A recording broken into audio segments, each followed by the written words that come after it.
Hi everyone, it's Ronnie. Here's a quick video. On Friday, I noticed the bulletin board in front of 320, and it really spoke to me. It said, change your thoughts, change your words. Change your thoughts, change your words. I had to know who created it, so I asked around and found out it was Miss Addison.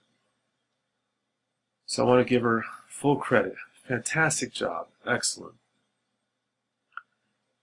The bulletin board made me think of the psychologist Carol Dweck. A few years ago, she wrote a book called Mindset.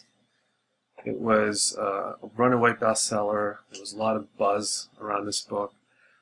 I remember reading a review about it in the New York Times book review section on Sundays, but I never bought the book. So I went ahead and bought the book over the weekend. Now, in this book, she talks about two mindsets, growth versus fixed. Last year, Mr. Writer gave a workshop on these two mindsets, and we talked about it. We did an activity in pairs, but I'd like to go into detail with this book. So I'm going to read first something that Carol Dweck says. She says, "For 30 years, my research has shown that the view you adopt for yourself profoundly affects the way you lead your life. So the way you see yourself, if you think you have a growth mindset, you will try to improve. A mistake isn't the end of the world. But if you, let's say, have a fixed mindset, you're stuck. This is the way it is. You will never make improvements."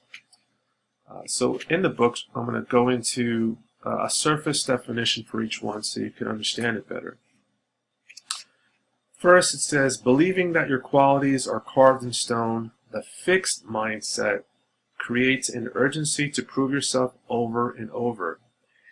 If you have only a certain amount of intelligence, a certain personality, and a certain moral character, well then, you better prove that you have a healthy dose of them.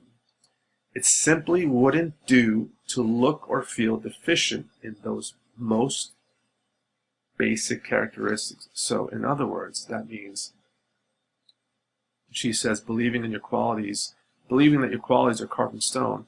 Let's say you get a C in chemistry, carved in stone. You can never get a B. You can never get an A. That idea will become set in your mind, mindset. And our students are so young. Imagine what that does to them. Let's say they get a bad grade in algebra in 9th grade. How will they feel in 11th grade? How will they feel in college? They'll keep playing that record in their mind that they're just not going to make improvements, that I'm not good in math. You hear a lot of adults say that. Sometimes I say that. Now, this is the growth mindset.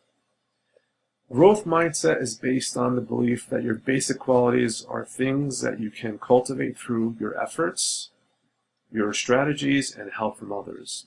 Although people may differ in every which way in their initial talents and aptitudes, interests, or temperaments, everyone can change and grow through application experience.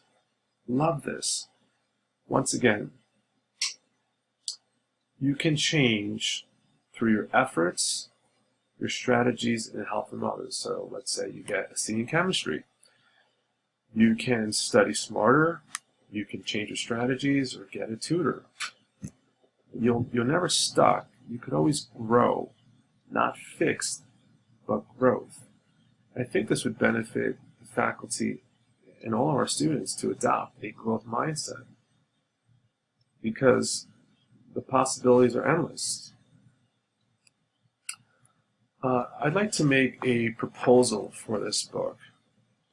I'd like for a book group to form, and so we could read together, we could study together, and hopefully do a PD on it.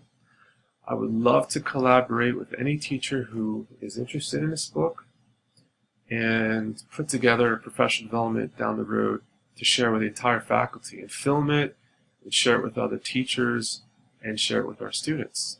So just let me know, email me, and I would love to talk to you. I hope everyone has a fantastic week. Take care.